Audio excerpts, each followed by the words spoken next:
nông bận đài thằng cung Facebook tiếng o năng sông tô và thạ đợt ngâm cúp chân thạ đại ca bị bực manh nhom ban bằng hoa video môi bị vươn nâng thể hiện thay đại châu một nơi cho ca nhom ban video nâng cứ chia video trả tê vì video cả làng ca bị ngay tì pram khai pram năm pi tuần một thầy pram tê mình men chia video thay têហើយសង្ឃឹមថាវីដេអូតាមរយៈការខ្ញុំថតវីដេអូសុំភ័យទោសនេះសង្ឃឹមថាថ្នាក់ដឹកនាំនិងបងប្អូននៅក្នុងបណ្ដាញសង្គមទាំងអស់អធិស្ឋាននិងក៏មានការយល់ច្រឡំព្រោះខ្ញុំអត់មានចេតនានឹងបំពុលសង្គមទេនេះជាកំហឹងខ្ញុំដែលនឹកឃើញការពីហ៊ានថៃចូលមកឈានទានខ្ញុំបាទទៅខ្ញុំខំចិត្តក៏បោះហោះដោយនឹងបានគិតពិចារណាជាចុងក្រោយខ្ញុំសូមលើករៀនដៃបាត់សូមកម្មាទោសបងប្អូនក្នុងបណ្ដាញសង្គមនិងមន្ត្រីគ្រប់ជាន់ថ្នាក់ដឹកនាំគ្រប់ជាន់ថ្នាក់ក្នុងបណ្ដាញសង្គមFacebook ទាំងអស់និងសូមទោស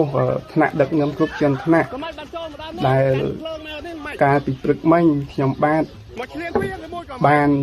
បង្ហោះវីដេអូមួយពាក់ព័ន្ធនឹងទាហានថៃដែលចូលមកនៅចកាខ្ញុំបាទវីដេអូនឹងគឺជាវីដេអូចាស់ទេគឺវីដេអូកើតឡើងកាលពីថ្ងៃទី5ខែ5ឆ្នាំ2025ទេមិនមែនជាវីដេអូថ្មីទេហើយសង្ឃឹមថាវីដេអូតាមរយៈការខ្ញុំថតវីដេអូសុំភ័យទោសនេះសង្ឃឹមថាថ្នាក់ដឹកនាំនិងបងប្អូននៅក្នុងបណ្ដាញសង្គមទាំងអស់អធិស្ឋាននិងក៏មានការយល់ច្រឡំ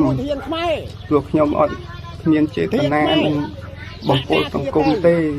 នេះជាកំហឹងខ្ញុំដែលនឹកឃើញការពីហ៊ានថៃចូលមកឈានទានខ្ញុំបាទទៅខ្ញុំខំចិត្តក៏បោះហោះដោយនឹងបានគិតពិចារណាជាចុងក្រោយខ្ញុំសូមលើករៀនដៃបាត់សូមកម្មាទោសបងប្អូនក្នុងបណ្ដាញសង្គមនិងមន្ត្រីគ្រប់ជាន់ថ្នាក់ដឹកនាំគ្រប់ជាន់ថ្នាក់កាន់កំភ្លើងមកឈ្លានពាននៃខ្មែរនេះมันសហការជាមួយធានខ្មែរចូលម្ដងនេះ